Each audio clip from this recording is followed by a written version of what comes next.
Assalamualaikum warahmatullahi wabarakatuh. Jumpa kembali dengan channel kami, Gudang Pembahasan Soal. Bagaimana kabarnya hari ini teman-teman semuanya? Semoga baik, sehat selalu, dan diberikan kemudahan dalam segala hal, pencapaian dan cita-citanya. Baik, di video kali ini kami akan membahas soal SKB Pedagogik Guru sesuai FR hari pertama dan hari kedua, lengkap dengan pembahasan CPNS 2020 terupdate. Jadi ini sangat penting sekali bagi calon-calon CPNS yang belum mengikuti maupun yang sudah mengikuti untuk menambah pengetahuan di bidang soal-soal pedagogik. Oke teman-teman, langsung saja kita mulai soal yang pertama. Penyusunan program tahunan pada dasarnya adalah menetapkan jumlah waktu yang tersedia untuk setiap kompetensi dasar.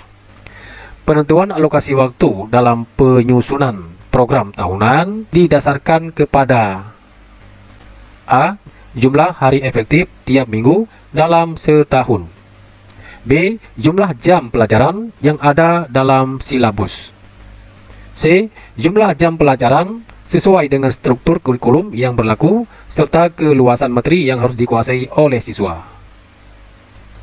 D. Kebutuhan program pembelajaran atau topik pembelajaran yang akan dilaksanakan dalam 2 semester. Manakah jawaban yang benar? Yaitu tentang alokasi waktu. Penyusunan ini didasarkan atas apa? Jawabannya adalah C. Jumlah jam pelajaran sesuai dengan struktur kurikulum yang berlaku serta keluasan materi yang harus dikuasai oleh siswa. Berikut kita lihat pembahasannya. Penyusunan program tahunan pada dasarnya adalah menetapkan jumlah waktu yang tersedia untuk setiap kompetensi dasar atau KADI. Penentuan alokasi waktu didasarkan kepada jumlah jam pelajaran sesuai dengan struktur kurikulum yang berlaku serta keluasan materi yang harus dikuasai oleh siswa. Mendistribusikan alokasi waktu yang disediakan untuk satu mata pelajaran pada setiap kali dan topik bahasannya pada minggu efektif sesuai ruang lingkup cakupan materi, tingkat kesulitan, dan pentingnya materi tersebut, serta mempertimbangkan juga waktu untuk ulangan serta review materi. Oke, lanjut soal yang kedua. Siswa A memiliki nilai sikap dan tingkah laku B atau baik. Namun siswa tersebut memiliki nilai pengetahuan di bawah nilai KKM ada 3 pelajaran. Maka berdasarkan Permendikbud nomor 23 tahun 2016, penentuan kenaikan kelas siswa tersebut adalah A. Tinggal kelas, B. Naik kelas, C. Naik kelas percobaan ataupun dengan persyaratan tertentu, D. Naik kelas dengan syarat pindah sekolah. Nah, manakah jawaban yang benar? Jawabannya adalah B. Naik kelas. Pembahasannya, syarat kenaikan kelas ini khusus untuk SMA berdasarkan Permendikbud nomor 23 tahun 2016. Yang pertama, kompetensi inti atau KI. KI 1 dan KI 2 menyangkut sikap dan tingkah laku minimal bernilai B atau baik. Yang kedua, nilai pengetahuan KI 3 dan keterampilan KI 4 harus tuntas. Yang ketiga, mata pelajaran dengan KBM, ketuntasan belajar minimal, yang tidak tuntas ini tidak lebih dari 3. Nah, kalau lebih dari 3 di bawah nilai KKM, maka siswa tersebut ini tidak naik kelas sesuai dengan aturan. Mata pelajaran dikatakan tuntas apabila aspek pengetahuan KI 3 dan aspek keterampilan KI 4 sudah tuntas dengan predikat minimal C atau cukup. Dengan catatan, predikat pengetahuan dan keterampilan ini didasarkan pada KBM masing-masing sekolah. Lanjut soal yang ketiga. Salah satu strategi yang dapat membantu peserta didik mencapai hasil yang optimal dalam pembelajaran adalah pemberian rangkuman materi dalam mengajar. Salah satu fungsi rangkuman materi bagi peserta didik adalah A. Dapat mengasah keterampilan, B. Dapat belajar secara mandiri tanpa atau dengan bimbingan guru, C. Dapat mengingat ide-ide pokok dari materi yang disajikan sehingga mencegah timbulnya kelupaan dan mengurangi kesulitan-kesulitan yang dialami anak didik dalam mengingat seluruh isi teks. D. Siswa menjadi terampil dalam mengerjakan soal-soal ujian dengan bervariasi contoh soal. Jawaban yang benar adalah C. Dapat mengingat ide-ide pokok dari materi yang disajikan sehingga mencegah timbulnya kelupaan dan mengurangi kesulitan-kesulitan yang dialami anak didik dalam mengingat seluruh isi teks. Berikut kita lihat pembahasannya. Salah satu strategi yang dapat membantu peserta didik mencapai hasil yang optimal dalam pembelajaran adalah pemberian rangkuman dalam mengajar. Dengan pemberian rangkuman dari materi yang disajikan akan membantu anak didik memahami pokok-pokok isi pembelajaran. Apakah berupa konsep, prosedur, ataupun prinsip? Pemberian rangkuman sangat penting dalam mengingat ide-ide pokok dari materi yang disajikan, sehingga mencegah timbulnya kelupaan dan mengurangi kesulitan-kesulitan yang dialami anak didik dalam mengingat seluruh isi teks. Lanjut soal keempat. Badar memperoleh nilai 60 pada suatu mata pelajaran. Karena nilai KKM pelajaran tersebut 64, maka Badar harus mengikuti remedial dan dilanjutkan dengan penilaian. Kemudian diperoleh nilai setelah remedial sebesar 90. Maka nilai akhir yang diperoleh Badar adalah A. 60, B. 64, C. 75, D. 90. Manakah jawaban yang paling benar? Jawabannya adalah C. 75. Nah, dari manakah nilai ini? Kita lihat pembahasannya. Peserta didik diberi nilai dengan cara merata-rata antara nilai capaian awal sebelum mengikuti remedial dan capaian akhir, yaitu setelah mengikuti remedial, dengan ketentuan. Yang pertama, jika capaian akhir telah melebihi KKM, misalnya Badar memperoleh nilai 90, dan setelah dirata-rata dengan capaian awal, misalnya capaian awal Badar yaitu 60, ternyata hasil rata-rata telah melebihi KKM dengan KKM-nya yaitu 64. Maka hasil rata-rata nilai itu si Badar memperoleh yaitu 75. Dengan cara nilai pertama 60 ditambah dengan nilai setelah remedial 90, kemudian dijumlahkan dan dibagi dua, yaitu nilai rata-ratanya. Hasilnya adalah 75 sebagai nilai perolehan peserta didik tersebut. Jadi 75 ini dijadikan nilai perolehan terakhirnya. Yang kedua, jika capaian akhir telah melebihi KKM, misalnya Andi memperoleh nilai 70, dan setelah dirata-rata dengan capaian awal, misalnya capaian awal Andi adalah 50, ternyata hasil rata-rata belum mencapai KKM dengan nilai KKM-nya 64, maka Andi diberi nilai sebesar nilai KKM yaitu 64. Oke, lanjut soal kelima. Kegiatan analisis butir soal adalah kegiatan yang harus dilakukan oleh guru untuk meningkatkan mutu soal yang telah ditulis. Berikut fungsi atau manfaat analisis butir soal adalah sebagai berikut, kecuali A. Mendukung penulisan butir soal yang efektif. B. Meningkatkan validitas dan reliabilitas soal. C. Menentukan apakah suatu fungsi butir soal sesuai dengan yang diharapkan. D. Memberikan masukan kepada guru tentang kesulitan siswa. E. Dengan analisis soal, guru akan memperoleh data tentang kemajuan belajar siswa. Jawaban yang paling tepat adalah E. Dengan analisis soal, guru akan memperoleh data tentang kemajuan belajar siswa. Kita lihat pembahasannya. Fungsi dan manfaat analisis butir soal adalah yang pertama, membantu para pengguna tes dalam evaluasi atas tes yang digunakan. Yang kedua, sangat relevan bagi penyusunan tes informal dan lokal, seperti tes yang disiapkan guru di kelas. Kemudian, mendukung penulisan butir soal yang efektif. Ini ada dalam pilihan soal tadi. Yang selanjutnya, secara materi dapat memperbaiki tes di kelas. Selanjutnya, meningkatkan validitas dan reliabilitas soal. Ini ada di dalam pilihan soal tadi. Kemudian, menentukan apakah suatu fungsi butir soal sesuai dengan yang diharapkan. Kemudian, memberikan masukan kepada siswa tentang kemampuan dan sebagian dasar untuk bahan diskusi di kelas. Selanjutnya, memberi masukan kepada guru tentang kesulitan siswa. Ini juga ada di pilihan jawaban soal tadi. memberikan masukan pada aspek tertentu untuk pengembangan kurikulum. Selanjutnya, merevisi materi yang dinilai atau diukur, meningkatkan keterampilan penulisan soal.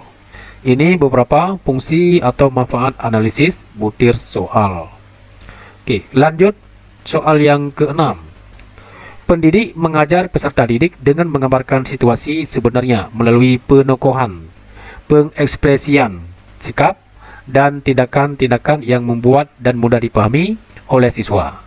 Dalam hal ini, model atau metode pembelajaran yang digunakan guru tersebut adalah A. Demonstrasi, B. Diskusi, C. Ceramah, D. Bermain peran, E. Tanya jawab. Jawaban yang paling tepat adalah D. Bermain peran. Pembahasan model pembelajaran bermain peran ini dinamakan dengan role playing. Bermain peran atau role playing adalah metode pembelajaran yang di dalamnya terdapat perilaku pura-pura atau berakting dari siswa sesuai dengan peran yang telah ditentukan, di mana siswa menirukan situasi dari tokoh-tokoh sedemikian rupa dengan tujuan mendramatisasikan dan mengekspresikan tingkah laku, ungkapan, gerak-gerik seseorang dalam hubungan sosial antar manusia. Oke, lanjut soal ke-7. Guru yang hebat adalah A. Tegas dan karismatik, B. Ditakuti oleh semua siswa, C. Menguasai seluruh ilmu pengetahuan, D. Menguasai berbagai metode pembelajaran, E. Cakap dalam berbicara. Jawaban yang paling tepat adalah D. Menguasai berbagai metode pembelajaran. Inilah guru yang paling hebat. Pembahasannya, guru profesional yaitu guru yang hebat hendaknya menggunakan metode mengajar yang beragam dalam penyajian bahan pelajaran. Penggunaan metode mengajar yang beragam akan berpengaruh positif pada hasil pembelajaran dibandingkan metode yang monoton. Soal ke-8. Pengaturan materi pembelajaran dan prosedur atau tahapan kegiatan belajar yang digunakan oleh guru dalam rangka membantu peserta didik mencapai tujuan pembelajaran tertentu disebut dengan A. Pendekatan pembelajaran, B. Strategi pembelajaran, C. Model pembelajaran, D. Metode pembelajaran, E. Taktik pembelajaran. Jawaban yang paling tepat adalah B. Strategi pembelajaran. Pembahasannya, strategi pembelajaran terdiri atas seluruh komponen materi pembelajaran dan prosedur atau tahapan kegiatan belajar yang digunakan oleh guru dalam rangka membantu peserta didik mencapai tujuan pembelajaran tertentu. Strategi pembelajaran bukan hanya sebatas pada prosedur atau tahapan kegiatan belajar saja, melainkan termasuk juga pengaturan materi atau paket program pembelajaran yang akan disampaikan kepada peserta didik. Soal ke-9. Dalam pembelajaran remedial, seorang guru memanfaatkan siswa dalam satu kelas yang memiliki kecepatan belajar lebih untuk membantu siswa yang mengalami kesulitan belajar.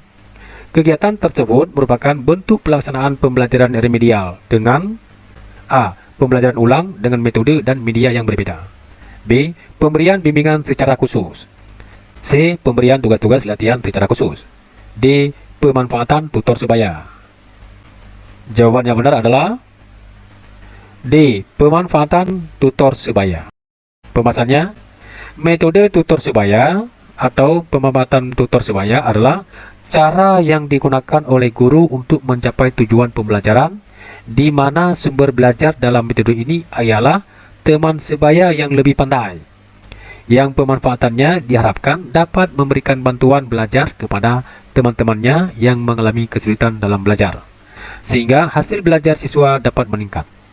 Teman sebaya ini dipilih oleh guru atas dasar berbagai pertimbangan, seperti siswa yang memiliki prestasi akademik yang baik dan hubungan sosial yang memadai. Oke, lanjut soal ke-10. Di antara istilah model, pendekatan, strategi, metode, dan teknik pembelajaran, manakah yang mempunyai cakupan yang paling luas? Adalah metode pembelajaran, B. Model pembelajaran, C. Strategi pembelajaran, D. Pendekatan pembelajaran. Jawabannya adalah B. Model pembelajaran. Pembahasannya, model pembelajaran memiliki cakupan lebih luas daripada pendekatan, metode, strategi, dan teknik. Untuk menyusun sebuah model pembelajaran, kita harus menentukan pendekatan, strategi, metode, dan teknik yang akan digunakan. Begitu pula dalam pendekatan mencakup strategi, metode, dan teknik. Strategi didefinisikan sebagai taktik.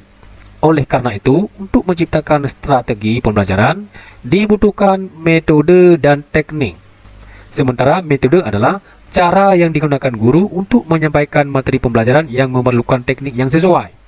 Jadi, di antara keempat komponen seperti pendekatan, metode, strategi, dan teknik memiliki hubungan satu sama lain untuk mencapai proses pembelajaran yang efektif dan efisien. Oke, lanjut soal ke-11. Manakah kegiatan yang menggambarkan kompetensi pedagogik seorang guru? A. Guru memiliki rasa persatuan dan kesatuan bangsa Indonesia. B. Guru mampu mengelola pembelajaran yang membuktikan bahwa guru dihormati oleh peserta didik. C. Merancang rencana pembelajaran yang sesuai dengan silabus untuk membahas materi ajar tertentu, agar peserta didik mencapai kompetensi dasar yang ditentukan. D. Guru memanfaatkan waktu luang selain mengajar untuk kegiatan yang produktif terkait dengan tugasnya. Nah, manakah jawaban yang paling tepat? Jawabannya adalah B. Guru mampu mengelola pembelajaran yang membuktikan bahwa guru dihormati oleh peserta didik. Pembahasannya, kompetensi pedagogik pada dasarnya adalah kemampuan guru dalam mengelola pembelajaran peserta didik. Lanjut soal ke-12. Media dalam pembelajaran harus didesain dengan baik dan menarik.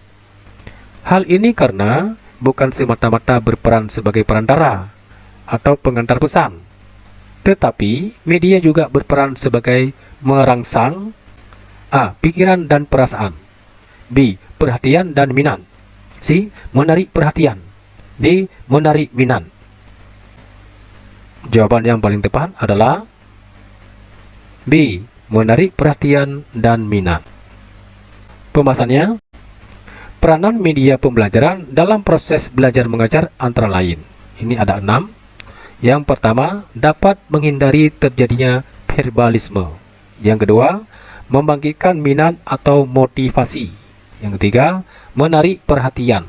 Yang keempat, mengatasi keterbatasan ruang, waktu, dan ukuran. Yang kelima, mengaktifkan siswa dalam belajar. Yang keenam, mengefektifkan pemberian rangsangan untuk belajar. Oke, lanjut soal ke-13. Berikut ini merupakan langkah-langkah dalam penyusunan program tahunan adalah kecuali A. Menentukan indikator yang tepat sesuai dengan KADI. B. Menelaah kalender. C. Menandai hari libur. D. Menghitung jumlah minggu efektif per bulan dalam setahun. E. Mendistribusikan alokasi waktu yang disediakan setiap mata pelajaran pada setiap KADI. Topik bahasannya pada minggu efektif. Jawaban yang paling tepat adalah A. Menentukan indikator yang tepat sesuai dengan KADI. Pembahasannya, langkah-langkah penyusunan program tahunan. Yang pertama, menelaah kalender. Yang kedua, menandai hari libur. Yang ketiga, menghitung jumlah minggu efektif per bulan dalam setahun. Yang keempat, mendistribusikan alokasi waktu yang disediakan setiap mata pelajaran pada setiap KADI atau topik bahasannya pada minggu efektif. Inilah langkah-langkah dalam penyusunan program tahunan. Lanjut soal ke-14. Fungsi program semester bagi guru dan peserta didik adalah kecuali A. Sebagai pedoman atau teladan arah aktivitas dalam mencapai tujuan pembelajaran yang diprogramkan. B. Sebagai pola dasar dalam mengatur kiprah dan wewenang bagi setiap unsur yang terlibat dalam aktivitas pembelajaran. C. Sebagai pedoman kerja bagi guru sekaligus bagi murid. D. Sebagai pedoman dalam pembuatan kalender akademik. Jawaban yang paling tepat adalah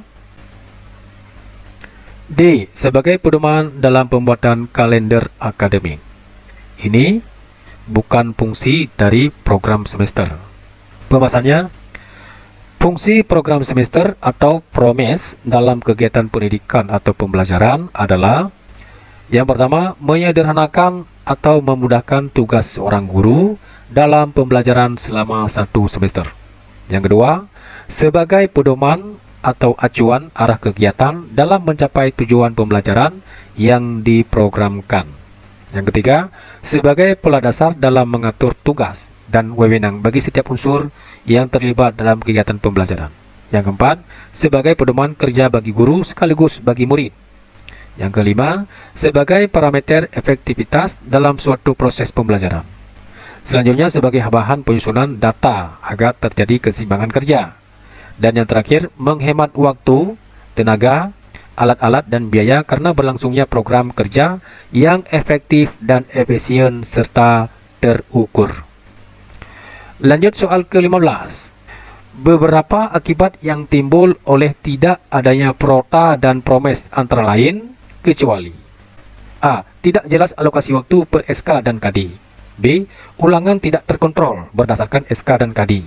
C. Siswa merasa bosan terhadap materi yang diajarkan. D. Pembagian materi per semester tidak jelas. Jawabannya adalah C.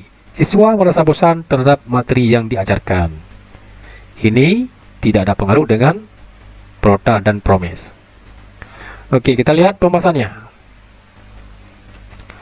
Beberapa akibat yang timbul oleh tidak adanya prota dan promes antara lain.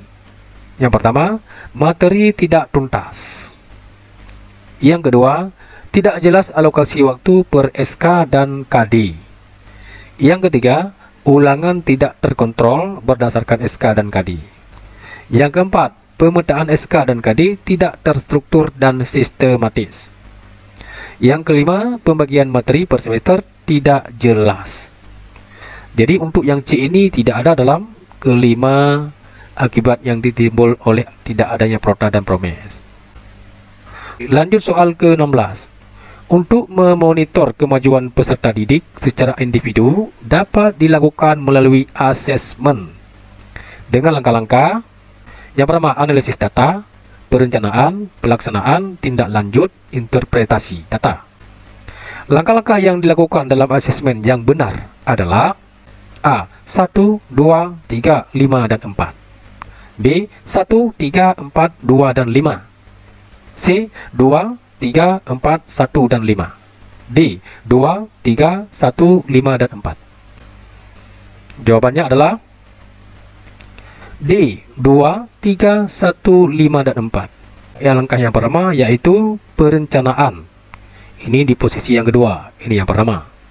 Kemudian yang kedua, pelaksanaan. Setelah perencanaan yaitu pelaksanaan. Kemudian untuk yang keempat, analisis data. Ya, setelah dilaksanakan kemudian dianalisis data.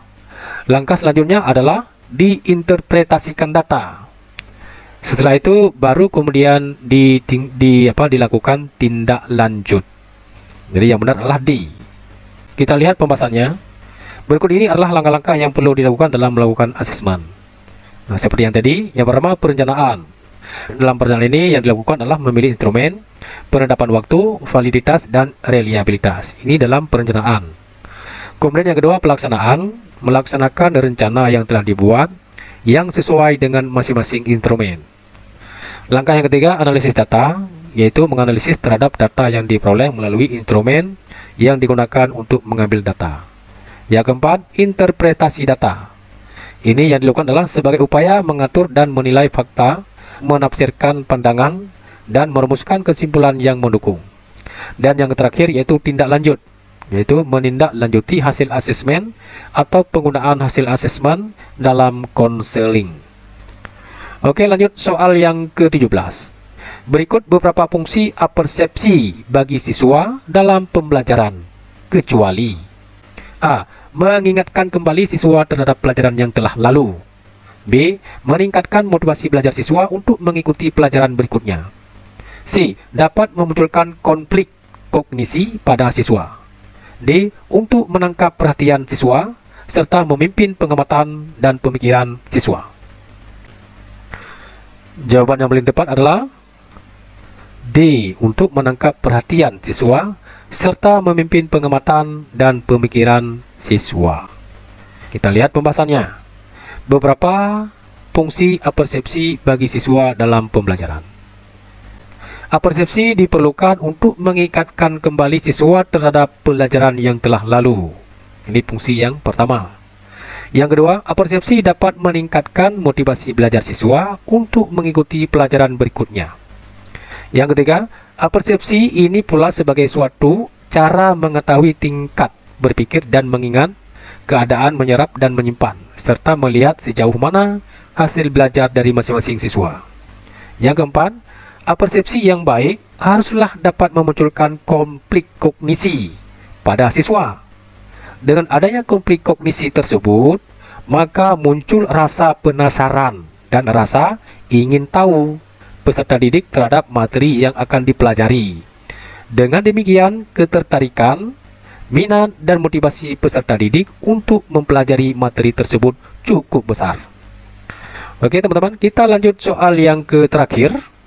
Seperangkat cara yang dilakukan guna mencapai tujuan tertentu dalam proses pembelajaran adalah A. Pendekatan, B. Strategi, C. Model, D. Metode, E. Taktik.